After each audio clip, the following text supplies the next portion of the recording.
Assalamualaikum warahmatullahi wabarakatuh. Dulur Indag, gimana kabarnya? Sehat-sehat semuanya ya, insya Allah. Kita ketemu di podcast yang kece, Odading Madu, obrol-obrolan perdagangan dan perindustrian untuk masyarakat dan dunia usaha. Hari ini kita ngobrol apa nih? Jadi terus menarik setiap tayangan podcastnya, diskusinya selalu menarik. Dan pada kesempatan kali ini di depan kita sudah hadir Pak Indra yang kece abis. Assalamualaikum Pak. Waalaikumsalam Pak Dendi. Sehat? Alhamdulillah. Alhamdulillah. Nah, ini ngobrol apa nih? Terserah. Siap. Wah, beliau ini memang pakar segala bidang karena beliau ini Indag ini mungkin udah yang keberapa kalinya ya? OPD yang keberapa nih? Yang Pak Indra sempat nempatin? Ketiga. 3 ya? Ya. Berarti ilmunya udah banyak sekali nih Pak Indra ini. Insya Allah. Nah, baik. Pak Indra ini adalah Kepala Bidang Akta. Akta itu agro, kimia, tekstil, dan aneka industri ya. Tuh. Nah, beliau ada tugas juga yaitu untuk mengelola sistem informasi industri nasional. Jadi memang mandat tambahan untuk mengelola SIINAS, dan beliau juga yang termasuk melakukan verifikasi terhadap industri-industri se-Jawa Barat ya. Betul. Se-Jawa Barat. Ada berapa industri itu di Jawa Barat? Kalau perusahaan industri yang ada di SIINAS itu kurang lebih ada 8.300. 8.300 yang terdaftar di SIINAS. Di SIINAS. Itu industri besar semua ya? Itu industri besar yang menjadi binaannya provinsi. Yang menjadi binaannya provinsi. Betul. Kalau yang IKM-nya? Kalau IKM ini sama dengan UKM, ini lebih banyak lagi Pak Dendi. Ya, ini ribuan lah, cuman IKM ini kan timbul tenggelam Pak. Apalagi masa pandemi, ada yang baru, ada yang meninggal. Karena banyak situasi atau banyak timbulnya tuh? Sepertinya saat ini berimbang ya. Karena kondisi Pak Dendi. Karena mereka pada saat jadi awal pun punya NIB, kemudian NIB itu tidak jalan karena memang hal-hal yang situasi dan kondisi saat ini. Mudah untuk terbitnya dan mudah sekali untuk tenggelamnya. NIB, berarti memang sebenarnya setiap industri itu harus memiliki legal aspek yang sifatnya esensial gitu ya? Betul, kewajiban industri untuk memiliki izin itu adalah wajib hukumnya. Wajib ya? Ya, baik untuk industri kecil, mikro, menengah rendah atau tinggi itu diwajibkan. Karena dengan mempunyai legalitas itu kan sebagai dasar untuk melakukan atau awal dari perjalanan usaha mereka. Oke. Gitu. Saya panggil Om aja ya, biar lebih. Kalau papa gimana? Kalau papa mah berarti nggak bisa jalan gitu. Baik Om, gini. Kan sekarang ada Undang-Undang Cipta Kerja. Betul. Nah, Undang-Undang Cipta Kerja itu kan lebih, kalau kita dengar-dengar ya semangatnya dari Pak Presiden, kemudian dari para menteri-menteri itu kan lebih kepada akselerasi untuk industri sebenarnya gitu ya. Ya, untuk berusaha. Untuk perusahaan-perusahaan. Nah, ngomong-ngomong kalau perusahaan itu kan tadi ada NIB, kemudian juga ada izin-izin yang esensial, industri itu kan ada izin usaha industri. Nah, mereka itu kalau sudah berizin, atau apa sih manfaat izin sebenarnya buat industri itu? Yang pertama, izin yang saat ini Undang-Undang Cipta Kerja nomor 11 2020, tentu saja dengan PP-PP yang turun dari Omnibus Law itu diantaranya untuk perusahaan industri, yaitu PP nomor 5 ya, kalau nggak salah. Coba saya lihat lagi, bisa salah. PP nomor 5 tahun 2021 ini memang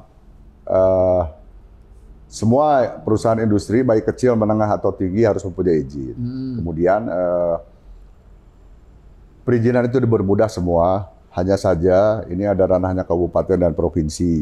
Nah, untuk industri kecil misalnya nih, di Omnibus Law ini, di PP nomor 5 2021 ini adalah, dia hanya kewajibannya memiliki NIB saja. Nomor induk berusaha mereka udah langsung legal. Gitu untuk industri kecil. Nah, jadi lebih simpel ya sebenarnya sekarang? Simpel sekali Pak Dendi. Nah, kemudian untuk industri menengah rendah, ini juga ranahnya kabupaten kota, dia wajib memiliki NIB dan sertifikat standar gitu, atau pernyataan mandiri dari. Nah, kemudian ada lagi industri menengah tinggi. Nah ini perlu NIB dan juga sertifikat standar, yaitu verifikasi teknis dari dinas terkait. Kemudian yang tinggi itu wajib memiliki NIB dan izin. Oh. Gitu. Jadi memang klasifikasinya jelas. Betul.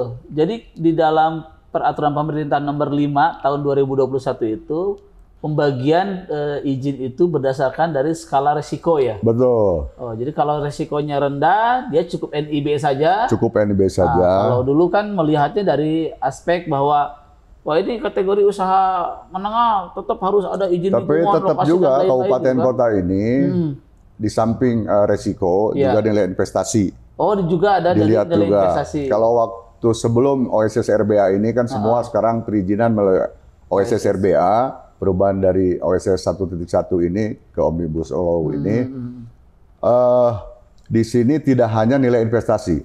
Kalau OSS lama, nilai investasi 15 miliar itu otomatis ke provinsi. Ke provinsi. Nah, saat ini yang di bawah itu pun, kalau memang ternyata risikonya tinggi, itu menjadi ranahnya provinsi untuk dilakukan verifikasi teknis. Dan itu secara sistem ya? Secara aplikasi OSS. Ya? Oh, jadi kalau dulu notifikasinya langsung otomatis masuk ke kita. Nah, dulu sebelum OSS RBA ini notifikasinya kita mendapatkan indag ini dari SINAS. SINAS notifikasi ke sini sebelum ke OSS. Saat ini semua perizinan NIB dan sebagainya itu langsung ke OSS. Tetapi OPD kita mendapat akun OSS itu dari DPM PTSP kalau di provinsi, sehingga pada saat si perusahaan ini mengajukan perizinan, notifnya dari BKPM atau DPM PTSP masuk ke Indag. Indag ya. Lalu kami melakukan verifikasi teknis untuk perusahaan tersebut. Ke lapangan berarti ya, dicek ya? Ke lapangan Mbak Deni, karena untuk melihat risiko produksi mereka, sumber daya manusia dan sebagainya. Betul. Setelah itu kemudian verifikasi keluar, diupload lagi ke. Nah, pada saat itu dibuatlah BAP. BAP. Kami melaksanakan Vertek itu tentu saja dengan dinas terkait. DPM PTSP juga memfasilitasi di situ. Kemudian kalau memang ada unsur untuk penilaian lingkungannya juga dari dinas LH ikut. Jadi sama-sama. Jadi pada saat Vertek sekaligus semua perizinan industri, semua lingkungan hidup, semua LSF dan sebagian dari DPM keluar. Diuploadlah berita acara itu ke OSS oleh DPM PTSP. Oke. Ya. Nah, ini mungkin ada pergeseran ya. Kalau sekarang kan udah by system. Kalau dulu kan orang mau usaha itu belum dia produksi, itu sudah banyak keluar uang tuh dulu. Ya, betul. Itu kan uang ini, uang itu, dan macam-macam banyak komponen-komponen yang harus dikeluarkan. Ada SIUP, TDP, kemudian ada yang tidak resminya juga.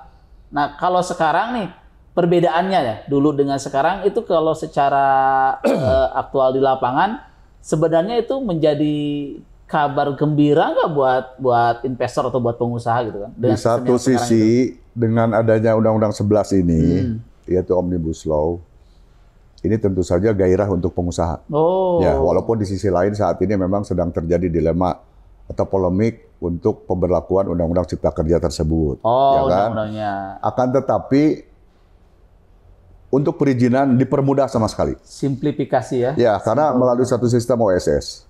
Izin apapun silakan ke OSS. Nanti terbitlah izin, gitu loh. Tetapi dengan dimudahkannya izin, tidak serta-merta si perusahaan ini melakukan seenaknya kan. Nanti minimal 6 bulan itu ada verifikasi. Ada pengawasan, pengendalian dan sebagainya untuk kelengkapan perizinan untuk produksi dan apapun yang dilakukan oleh perusahaan industri ini. Jadi di awal dimudahkan semua silakan. Untuk apa? Untuk investasi negara yang saat ini dibutuhkan termasuk dari luar. Tapi di perjalanan tentu saja pemerintah melakukan verifikasi atas perjalanan itu. Ini kalau dengan izin sekarang yang begitu simpel dan semua berbasis sistem, calo izin kumaha main protes taran? Di satu sisi kan ini satu untuk memangkas birokrasi, yang kedua untuk memangkas ekonomi biaya tinggi. Biaya tinggi ini adalah karena berjenjangnya. Jadi nitip ka ditu, nitip ka dieu. Sebenarnya mah biayanya hanya 100.000 misalnya, kan bisa jadi 350 atau 500.000. Tapi kembali lagi ke orangnya, kalau memang orangnya pengen cepat sekaligus jadi, seperti Pak Dendi, nah, penginginkan STNK lah, perpanjangan, saya males ngantri, ya, tadinya pajaknya hanya 250.000, tentu saja nambah biaya jasa Pak Dendi. Kan seperti itu. Nah, ini dipermudah oleh pemerintah. Undang-Undang Cipta Kerja di satu sisi mempermudah perizinan semua, tetapi di lain sisi juga ada yang ketidakpuasan lah, ini wajar. Tapi tentu saja dibandingkan dengan yang lalu, yang lama, pola lama, yang lebih sulit, karena sebelum usaha ini harus ada izin apapun di awal, SIUP, TDP, izin bangunan dan sebagainya. Saat ini tidak. Saat ini tidak karena melalui aplikasi. Oke, gitu. Om, capek oge ngobrol. Can aya cai jeung opi dia. Oke, orang panggil lah. Mana si Opah teh? Opah. Opah mana? Aduh. Disuguhan oke dia. Suguhan atuh Om aya Opah ieu anu nyajikeun Opah teh okto panghebringna lah. Oh, siap. Wah, waduh, industrial man. Silakan, Pak. Nah, anting teh hurung gitu. Ya, ini tanda, Pak. Tanda. Sedang bekerja di industri. Iya, mandor jadi OB. Terima kasih Pak Okta. Ya, nuhun apa ya? Sehat-sehat ada hamburger ya? Iya, kan odading, Om. Oh, ya, Tuh podcastnya diganti jadi hamburger tuh. Podcastnya jadi odading. Nah, mangga Om sambil ditinggal we. Oke, diopi nama. Oke. Ini industri air dalam kemasan. Iya, ini AMDK. Produknya Pak Nalendra ini. Aquaman. Aquaman dari Cirebon. Nah, baik. Nah, kalau bagi industri sendiri gitu ya, mereka pasti merasa terbantu dong dengan sistem ini ya, karena lebih mungkin secara sistem ya ibaratnya lebih cepat, prosesnya bisa lebih cepat, kemudian juga dari sisi biaya ya boleh dikatakan tidak ada biaya kecuali mungkin ada retribusi atau pajak-pajak seperti itulah. Harusnya ini menjadi akselerasi untuk pertumbuhan industri di kita ya, di Jawa Barat khususnya gitu. Nah, pernah nggak dari sisi kendala sistem, kan mungkin beberapa waktu perusahaan-perusahaan tuh kok kenapa izin lama gitu kan, kok kenapa belum terbit juga efektifnya, itu sebenarnya disebabkan oleh apa tuh? Nah, banyak memang pada saat perubahan aplikasi dari OSS 1.1 ke RBA ini, walaupun BKPM begitu mengolah sistem itu sebaik mungkin, kalau di TV saya lihat itu terlalu cepat sehingga saat ini ada kendala. Nah, memang di satu sisi ini kemudahan ini untuk investasi, tetapi sekali lagi bahwa aplikasi itu buatan manusia, Pak Dendi.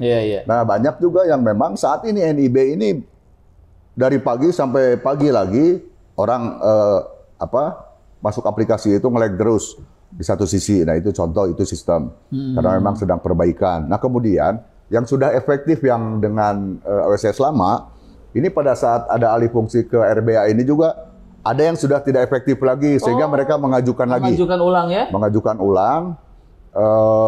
Karena apa? Karena memang syarat untuk terbitnya izin ini adalah mereka melakukan ekspor ini nggak bisa kalau memang belum masuk OSS ini.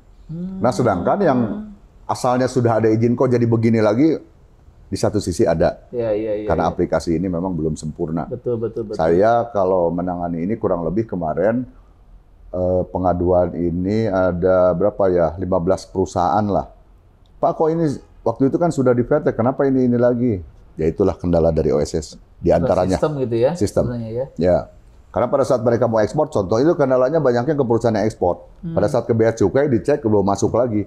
Ternyata. Oh, padahal dia sudah punya secara fisik dulu Sudah terverifikasi. Yang lama udah ya, gitu ya. Persyaratan sudah komplit. Tapi pada saat integrasi dengan sistem yang baru, ada aja yang mereka yang memang perizinannya tidak efektif lagi secara sistem, gitu. Sehingga dilakukan upload lagi. Ya. Itu apa nih yang bisa kita bantu dari Indah gitu ya? Kalau kan kasihan juga nih kalau perusahaan dia sudah mau ekspor, tiba-tiba karena masalah sistem Nah, apakah ada diskresi nggak situasi seperti itu? Sebetulnya diskresinya kembali lagi ya. Jadi mereka mengupload lagi dengan kondisi saat ini.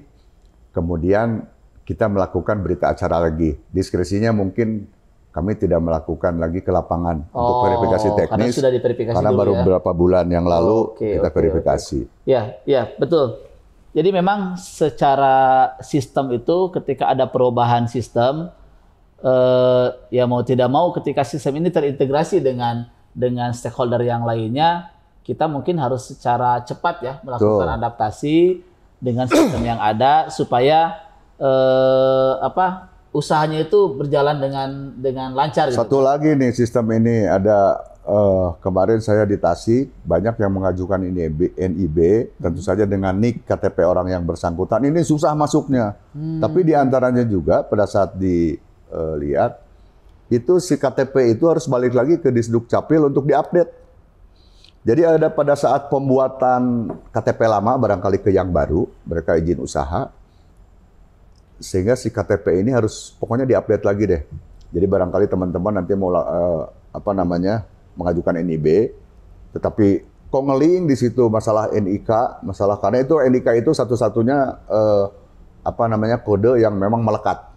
Nah itu harus bisa jadi si KTP-nya itu tidak diupdate lagi ke Disduk Capil.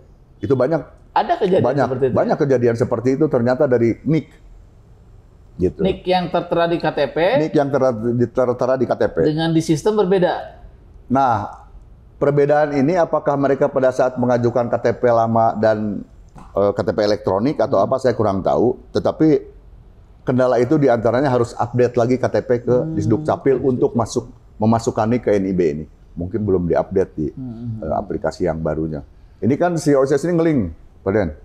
Ke seluruh aplikasi. Kenapa eKTP ini dibuat? Yaitu se-Indonesia atau seumur hidup NIK kan tidak berubah, walaupun dia pindah. Nah ini yang mau single system itu terupdate. Jadi bisa jadi si NIK ini adalah unsur yang krusial, yang kadang-kadang juga menjadi sistem itu tidak menerima, gitu loh. Oke, jadi NIK juga menjadi salah satu tantangan tersendiri yang mungkin harus menjadi penyempurnaan ya. Di lapangan seperti itu kemarin saya lihat. Masih ada seperti itu ya.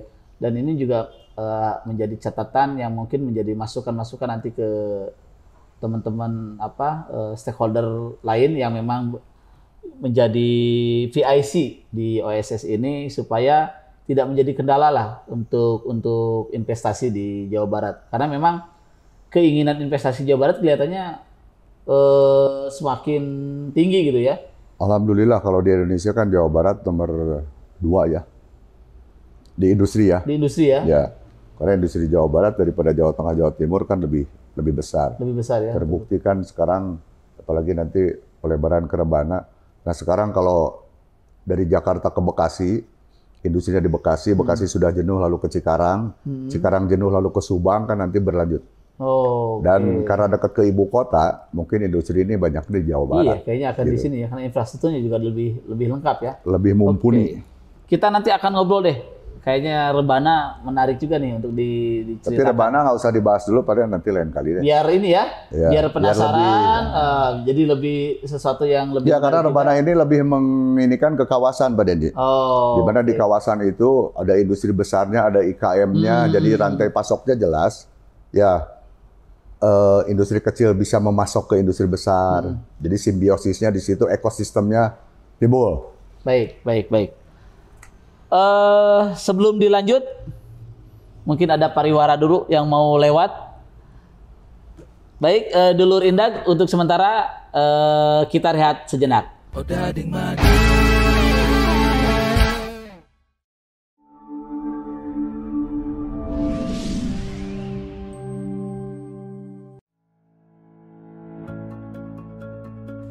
Verifikasi teknis atau VERTEK merupakan kegiatan pemeriksaan kesiapan yang wajib dilakukan perusahaan industri untuk berproduksi komersial.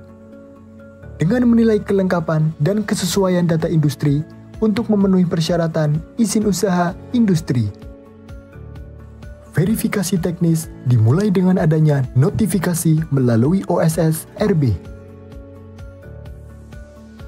Kegiatan Vertek terdiri dari 2 tahapan. Yang pertama, pemeriksaan administrasi, yaitu penilaian kelengkapan berkas sesuai persyaratan yang diberikan dalam pemenuhan komitmen IUI atau IPUI. Kedua, pemeriksaan lapangan, yaitu penilaian kesesuaian dan keakuratan data yang diberikan oleh perusahaan serta penilaian kesiapan industri untuk berproduksi komersial. Berikut yang harus dilakukan perusahaan dalam pengajuan verifikasi teknis. Yang pertama, pengajuan IUI di OSS RB. Kedua, membuat akun SIINAS serta menginput data perusahaan dan laporan pembangunan melalui link siinas.kemenperin.go.id. Ketiga, perusahaan menunggu dihubungi oleh tim verifikator untuk menyiapkan berkas persyaratan verifikasi teknis.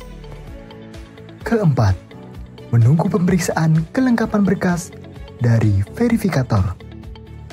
Kelima, menunggu informasi jadwal pemeriksaan lapangan yang dilakukan dengan tinjauan langsung ke perusahaan Provinsi Jawa Barat.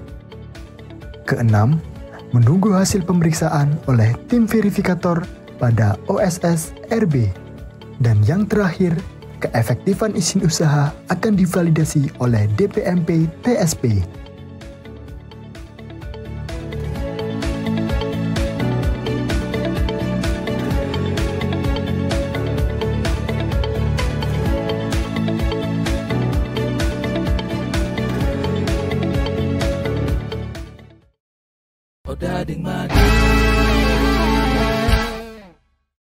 Dulur Indah, kita kembali di podcast kita Odading Madu. Ini kita akan lebih jauh lagi nih, ngobrol-ngobrol tentang masalah industri dan perizinan. Tadi kalau Om Indra sampaikan itu ada 8.000 lebih ya perusahaan, 8.300 ya, 8.300 perusahaan industri besar yang terdaftar di SIINAS. SIINAS, betul. Yang terdaftar di SIINAS. Nah, 8.300 perusahaan atau industri besar tersebut, itu bagaimana tuh melakukan pengawasan aktivitas industri mereka itu seperti apa? Betul. Terima kasih Pak Dendi. Jadi 8.300 itu kurang lebih saat ini yang terdaftar di SIINAS. Nah, walaupun saat ini di OSS itu semuanya masuk kategorinya baik rendah, tinggi maupun. Nah, bagaimana caranya kita melakukan verifikasi untuk perusahaan yang 8.300 ini? Apakah Indak masuk ke mereka semua? Kan sebetulnya nggak mungkin lah. Yang pertama, kita masuknya pada saat mereka mengajukan untuk izin. Yang pertama izin, otomatis itu 6 bulan kemudian kita awasi. Yang kedua untuk mengajukan perluasan izin. Oh, yang perluasan izin. Sebenarnya mereka udah punya izin sebelumnya. Udah punya izin, mereka izin baru atau perluasan yang sudah mereka punya izin. Nah, itu yang kita verifikasi ke lapangan. Tetapi di samping itu juga kita juga melakukan ke perusahaan-perusahaan, kita klasifikasikan, misalnya garment atau tekstil atau industri kendaraan bermotor. Kita klasifikasi. Kita juga suka melakukan verifikasi, maksudnya ke lapangan. Atau kebetulan ada isu-isu tentang produk dan sebagainya. Akan tetapi biasanya kalau memang tidak ada kepentingan di industri ini, sulit kita masuk nih Pak Dendi. Ya. Tapi kalau mereka mengajukan izin perluasan atau izin baru, wah ditunggunya seperti itu. Nah inilah. Kalau untuk kepentingan izin, kita malah ditunggu ya. Ya, diantos Pak Indra, maka dan sebagainya. Telat sapwe. Udah gitu kan. Tetapi pada saat mereka berjalan, yaitu di satu sisi pemerintah juga sudah berbicara barangkali. Kalau bisa, untuk datang ke perusahaan industri itu 1 kali aja setahun. Berarti dari izin baru, atau 2 kali. 2 dalam rangka verifikasi. Untuk apa? Itu juga untuk ketenangan perusahaan-perusahaan ini melakukan pekerjaannya dan melaksanakan kegiatan investasi, gitu. Jadi kadang-kadang suka alergi mereka, apalagi saya datang ke sana pakai seragam. Wah, iya pasti rek nagih ya, gitu. Ya, nah, itu sebenarnya penyakit ya, ada persepsi yang kurang bagus terhadap kita. Padahal sekarang dengan sistem, kemudian juga dengan kita kan banyak yang ngawasin ya. Tidak menutup kemungkinan, mungkin ada oknum ya, tapi oknumnya dari mana kita nggak tahu. Yang berseragam kan banyak, ya. Tapi itu kadang-kadang oleh mereka pihak swastanya disamaratakan. Oleh karena itu saya menghimbau juga ke teman-teman hati-hati, karena mereka juga adalah bukan yang bukan untuk kita bermain-main lah, tetapi kita melakukan verifikasi ini dengan untuk sesuatu hal yang benar. Kalau tim dari provinsi bisa dipastikan ya, nggak ada niat-niat. Kalau ada niat-niat terselubung pasti nyampe ke saya juga Pak Deddy.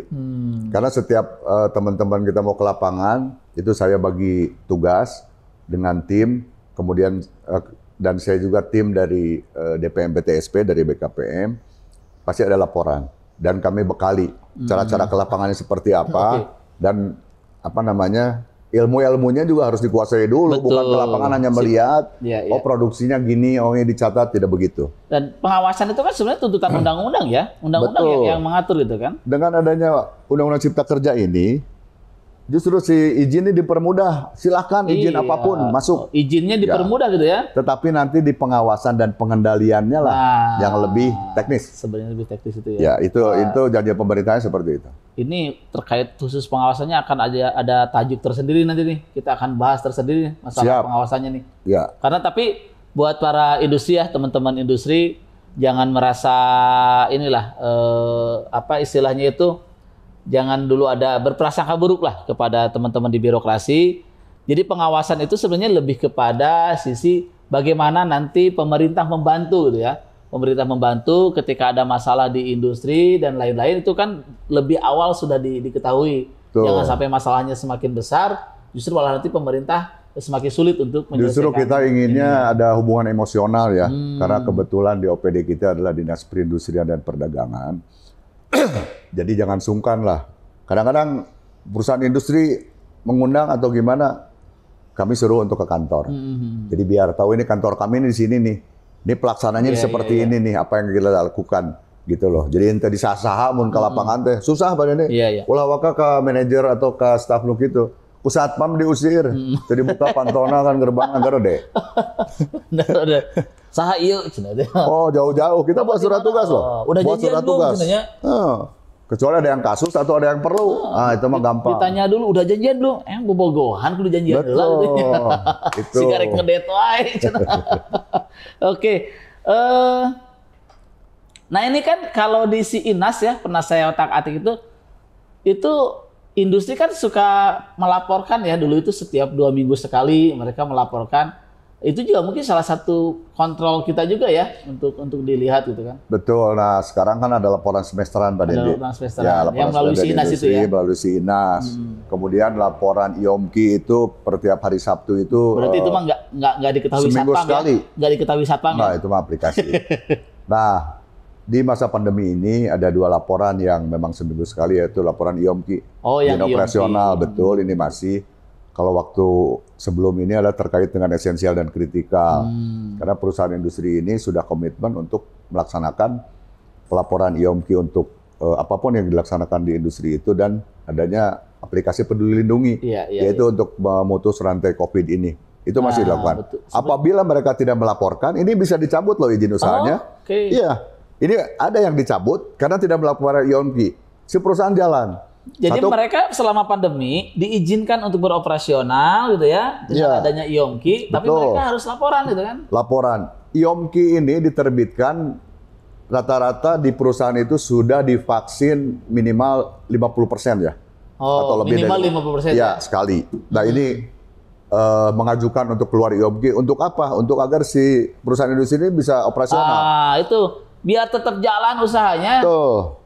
Rajin-rajin nah sekarang kenapa si perusahaan industri ini pengen cepat di vaksin semuanya? Karena mereka pengen buka 3 shift. Supaya full? Supaya full.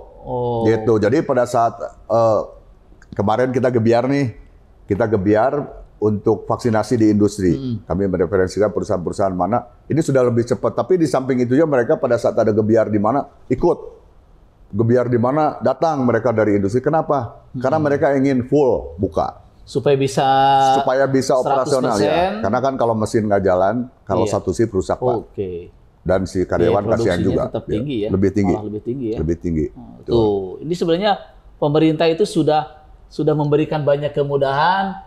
Yuk mau usaha jalan tetap ada IOMKI tapi harus rajin-rajin bikin laporan. Betul. Jadi supaya terkontrol, tracingnya juga bisa dipantau oleh pemerintah. Terakhir nih, kita kembali ke masalah izin.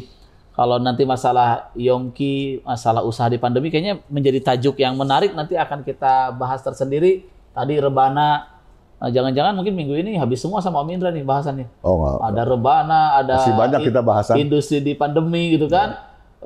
Pertumbuhan industri selama masa pandemi. Nah, tapi kita sekarang fokus ke masalah izin.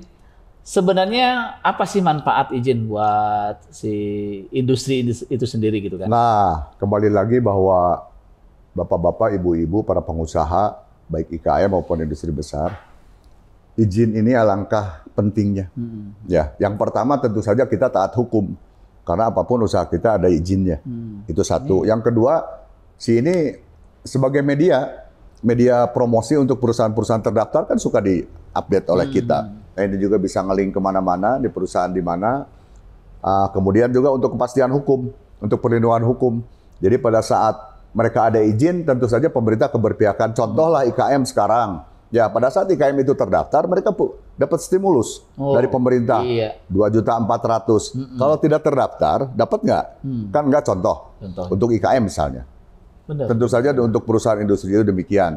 Perusahaan industri besar ini, jadi ente jong-jong we produksi gitu, tapi mereka tidak memperhatikan seperti IOMKI, seperti perizinan lainnya. Jadi pemerintah pun bisa tidak ikut campur tangan. Apalagi menyangkut limbah misalnya.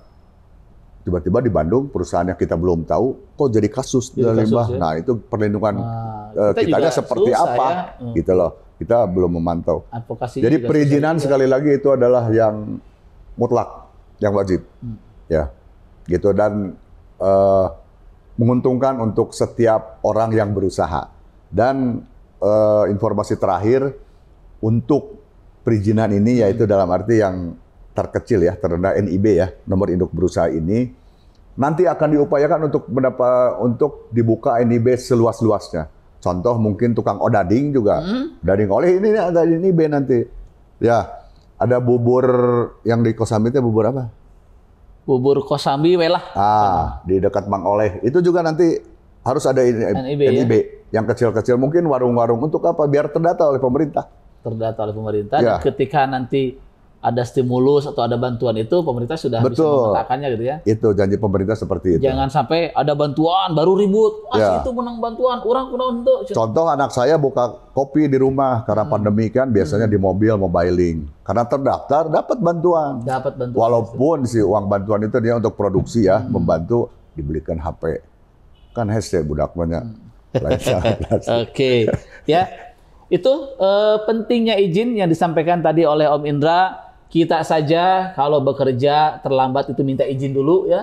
Apalagi ini mau berusaha, mau cari untung yang melibatkan banyak orang dan mungkin saja ada dampak-dampak baik secara lingkungan dan lain-lain itu sudah pastinya perlu izin yang dikeluarkan oleh pemerintah. Betul. Oke, Om. Mungkin masalah izin sampai di sini dulu ya. Nanti kita akan ngobrol lagi. Saya tertarik tadi masalah industri di masa pandemi itu seperti apa. Siap. Kemudian capaian vaksinasi di industri juga seperti apa. Siap. Pak Denny kan pelakunya masalah vaksin. Rebana. Dan juga masalah rebana nih yang menjadi kebanggaan juga yang alhamdulillah sudah keluar perpresnya ya. Sudah keluar perpresnya.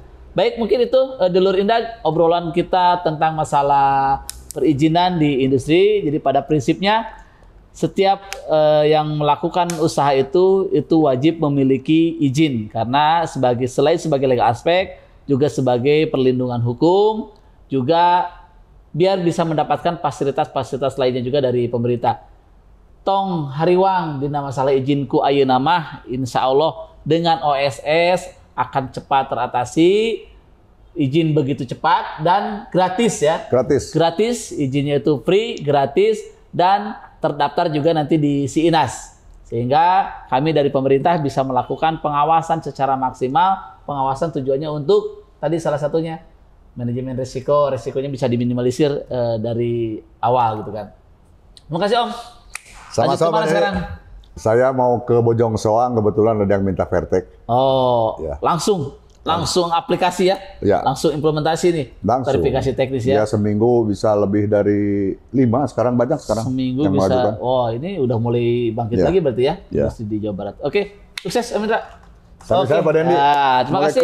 Oke, Dulur Indah, hatur nuhun sadayana. Assalamualaikum warahmatullahi wabarakatuh. Waalaikumsalam.